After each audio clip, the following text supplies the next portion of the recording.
26절까지입니다. 김종남 목사님이 하나님 말씀 공독해 드립니다.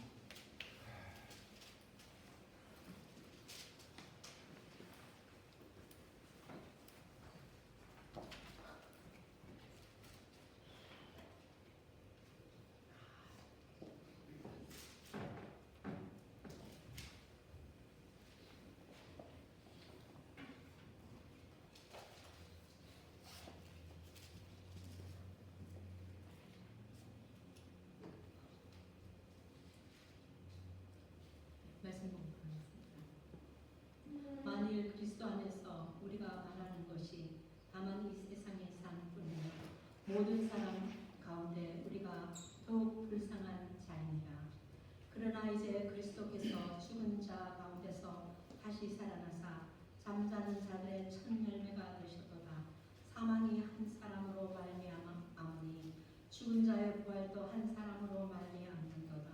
아담 안에서 모든 사람이 죽은 것 같이 그 그리스도 안에서 모든 사람이 삶을 얻으리라.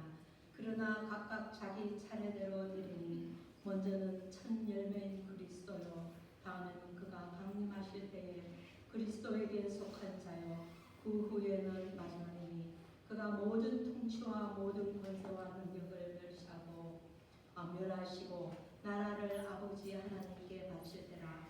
그가 모든 원수를 그 발 아래 둘 때까지 반드시 왕노릇하리니 맨 나중에 멸망받은 원수는 사망이니라. 아멘. 할렐루야. 네. 오늘은 부활절입니다. 우리 주 예수 그리스도께서 그 모진 십자가의 고난을 당하시고 죽으셨다가 3일 만에 부활하셔서 사망 권세 이기시고 잠자는 자들의 첫 열매가 되셨습니다. 네. 우리가 믿고 따르는 기독교는 부활의 종교입니다. 부활은 인류 역사 최대의 사건입니다. 천지 창조 이래 죽음의 권세를 이기시고 다시 사신 분은 오직 우리 주 예수 그리스도밖에 없습니다. 아멘. 인간의 궁극적인 문제는 죽음의 문제인데 예수님께서 죽은 자 가운데서 부활하심으로 죽음의 문제를 해결해 놓으셨습니다. 성도 여러분, 우리 주 예수 그리스도의 부활을 축하하는 인사를 나눌 수 있기를 원합니다. 옆에 계신 분들, 앞에 뒤에 계신 분들 나누십시오. 예수 그리스도께서 부활하셨습니다. 우리 주님이 다시 사셨습니다.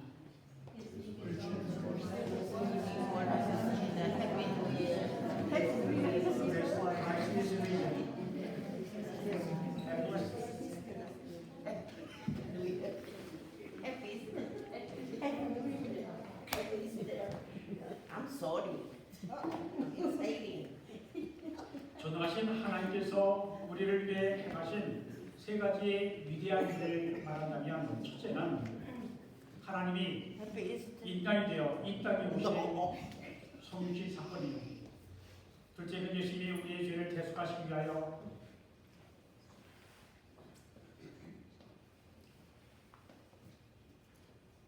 십자가에서 고난받으시고 죽으신 십자가 사건입니다. 셋째는 예수님이 3일 만에 다시 사신 부활입니다. 예수님의 성육신, 십자가의 죽음, 부활, 이 세 가지 사건은 우리의 구원과 삶에 다 중요하고 필요하지만 부활이야말로 우리 부활을 완성하고 우리가 언제 죽을지 모르는 이 세상에서 부활 소망으로 살게 하시는 하나님의 은혜요 능력인 줄로 믿습니다. 네. 오늘 보면 고린도서 15장은 부활장입니다. 고린도서 15장은 부활에 대하여 자세히 말씀하고 있기 때문에 부활장이라고 하는 별칭으로 불립니다. 58절에 되는 고린도서 15장 전체가 부활에 관한 말씀입니다. 고린도서는 사도 바울이 기록했습니다.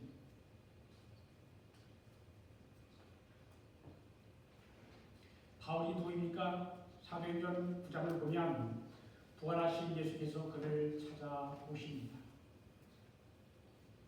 사울아 사울아 네가 어찌하여 나를 어떻게 하느냐 라고 말씀하시는 부활의 예수님을 만난 후 그는 회심하여 새 사람이 됩니다. 그가 예수님을 만나기 전까지 그는 그리스도인들을 핍박하던 자였습니다. 그런 사람이 예수님께서 보내신 아나니아라고 하는 예수의 제자의 안수를 받고 보이지 않던 눈이 다시 보게 되는 은혜를 경험하고서는 즉시로 예수는 하나님의 아들이시라고 그리스도시라고 전파하였고 그는 이방인을 위한 사도로서 세 차례 선교 여행을 통해 그리스도의 복음이 유럽으로 전파되는 데 크게 쓰임을 받는 하나님의 종이었습니다. 사도행전 13장에는 사울이라고 하는 이름과 바울이라고 하는 이름이 동시에 사용하다가 어느 순간 바울이라고 하는 이름만 사용하게 된 것을 보게 됩니다.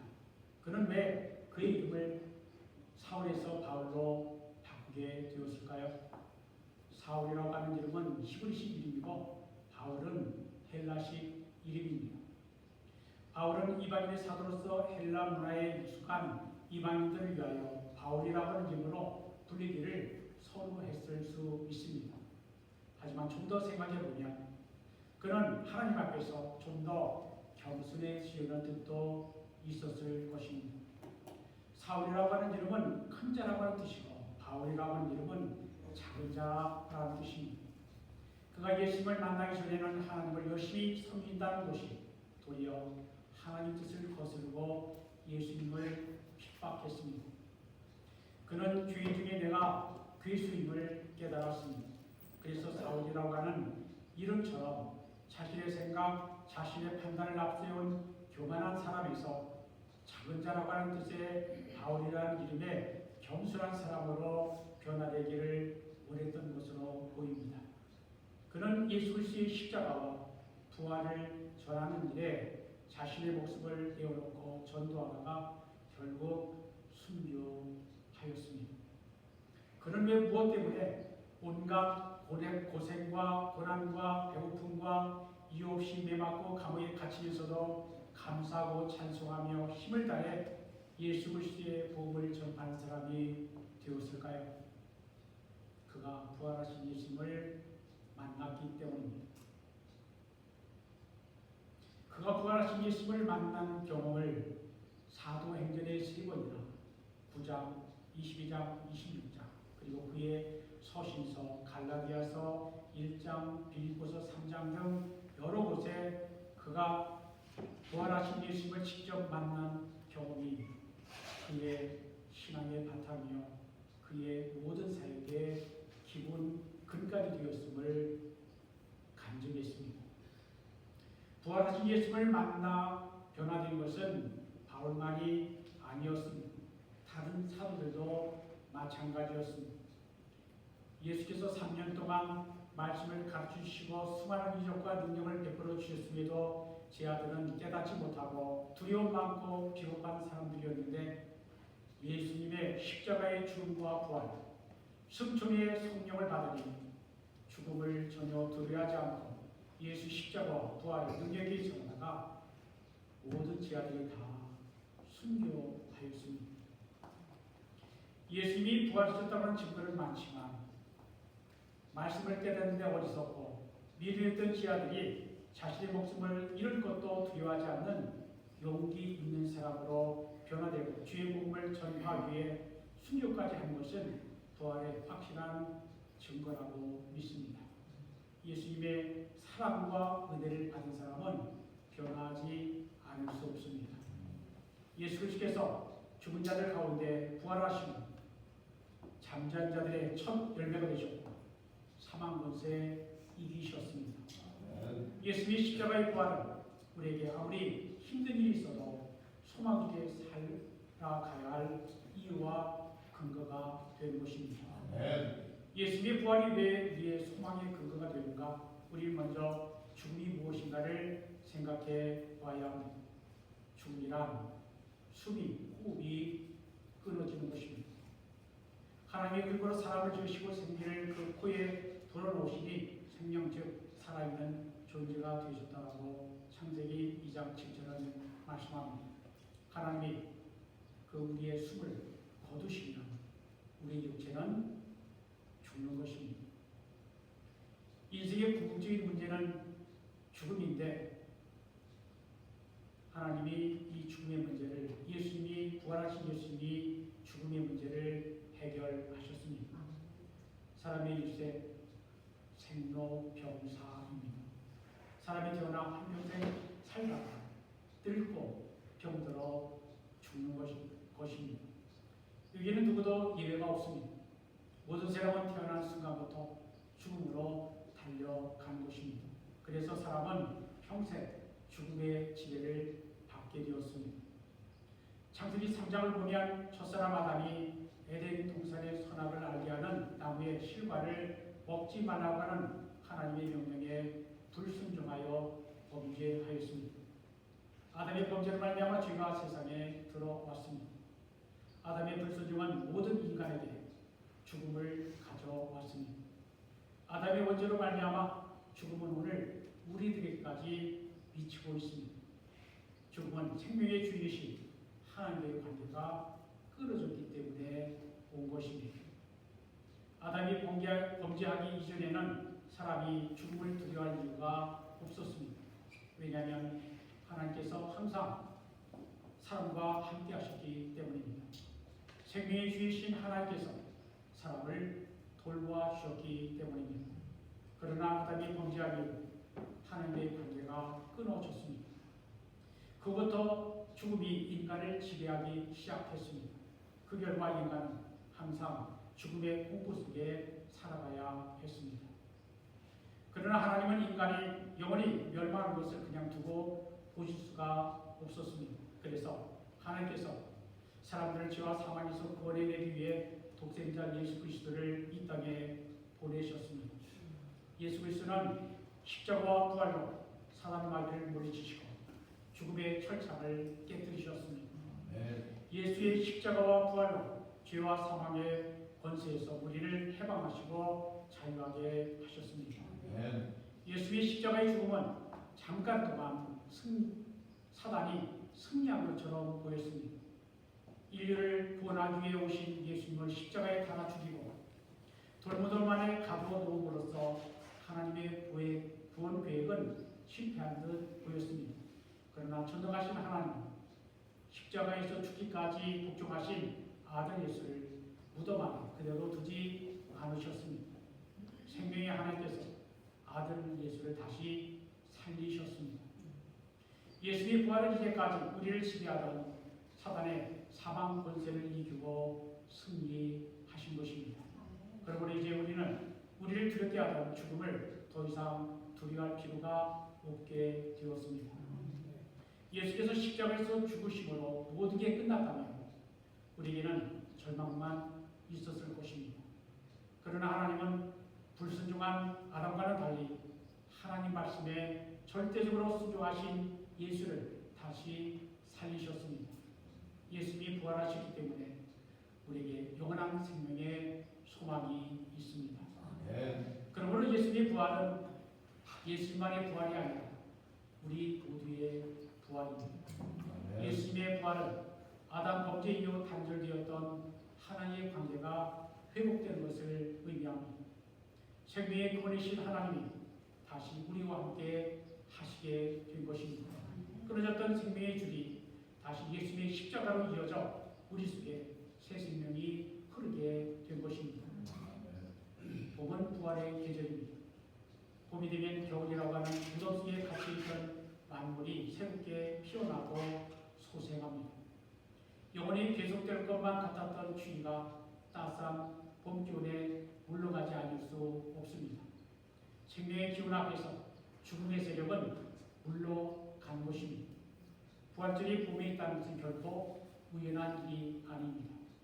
하나님의 오랜 계획 가운데 그리스도의 부활을 만물이 소생하는 봄에 성취하셔서 하나님의 은혜와 섭리를 부활을 깨닫게 하시는 것입니다.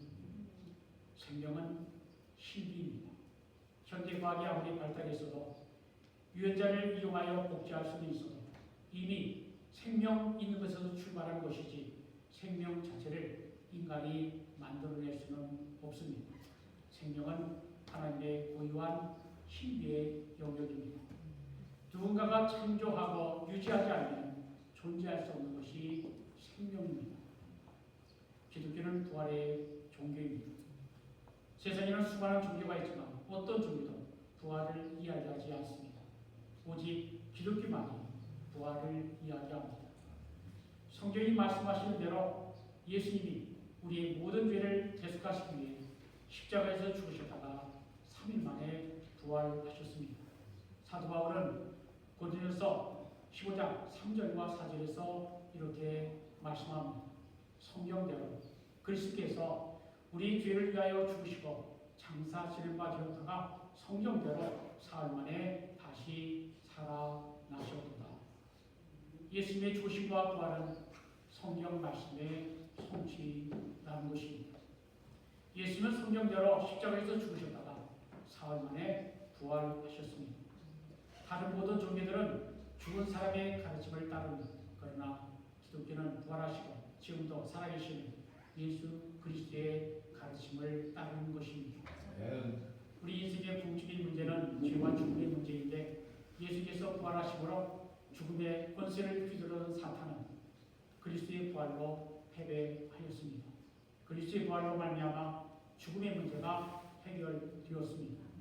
그러므로 죽음의 권세는 더 이상 우리를 지배할 수도 억압할 수도 두렵게 할 수도 없는 것입니다. 사도 바울은 오늘 본문 고린도서 15장 19절과 20절에서 이렇게 말씀합니다.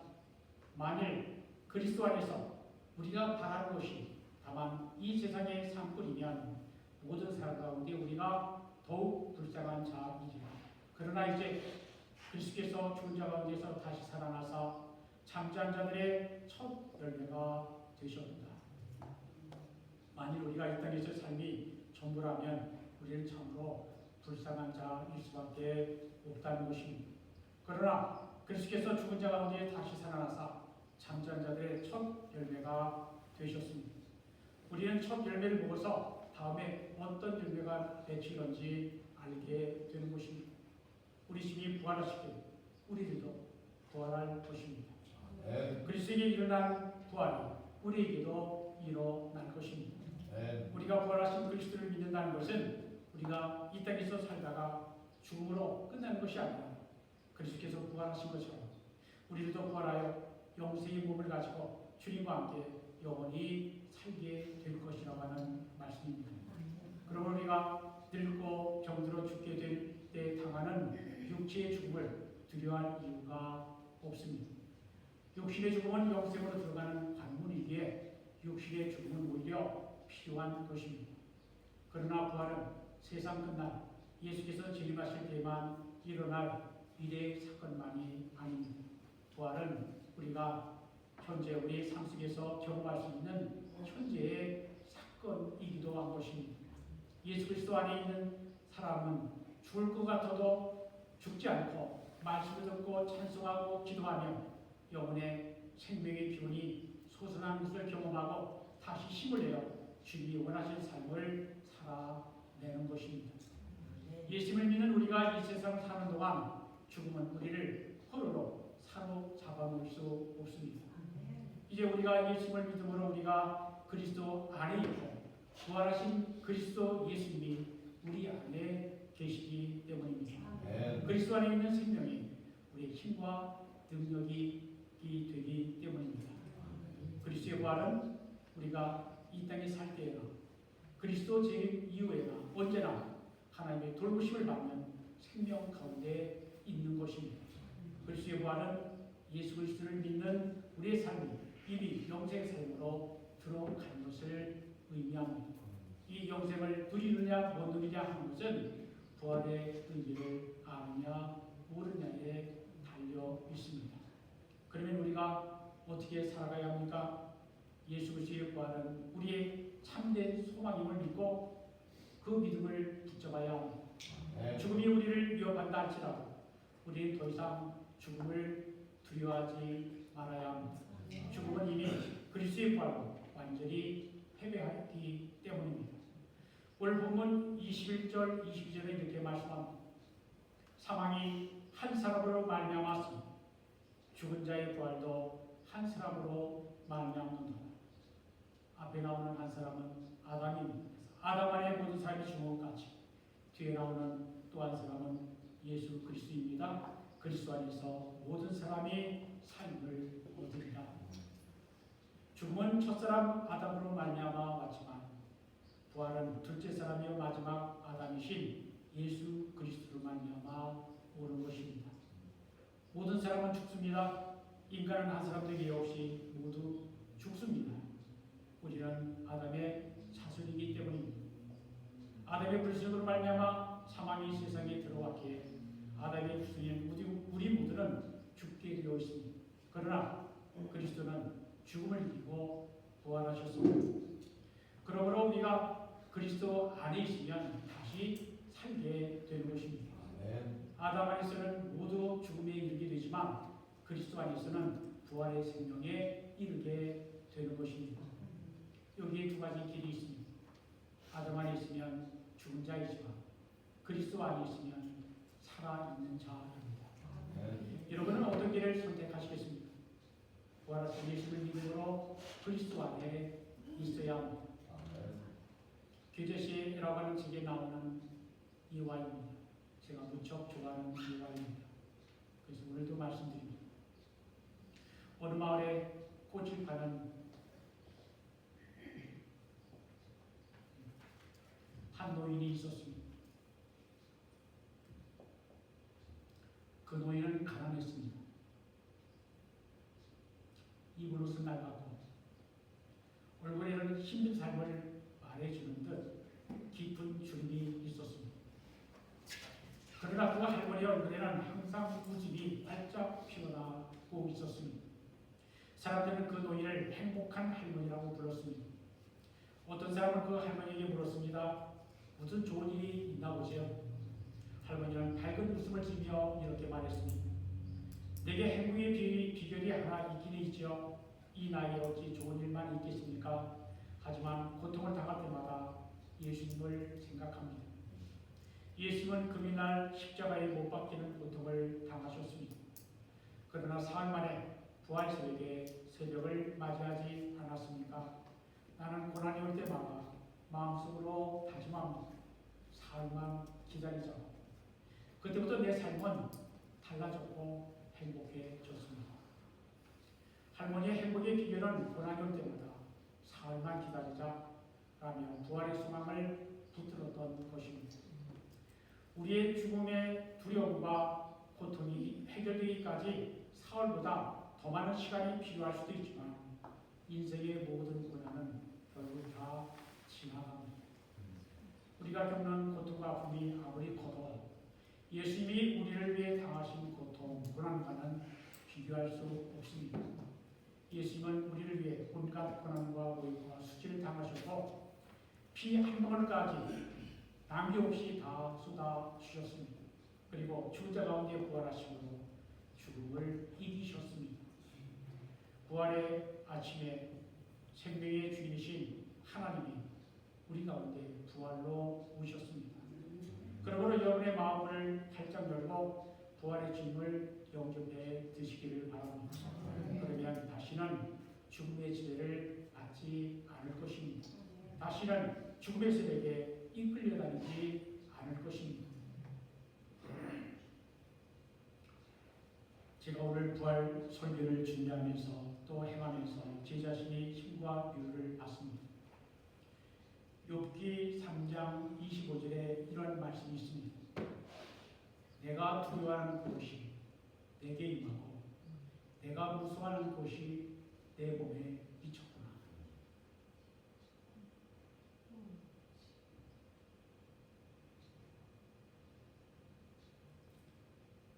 죽음이라고 하는 것 쉬운 일 아닌 것 같습니다.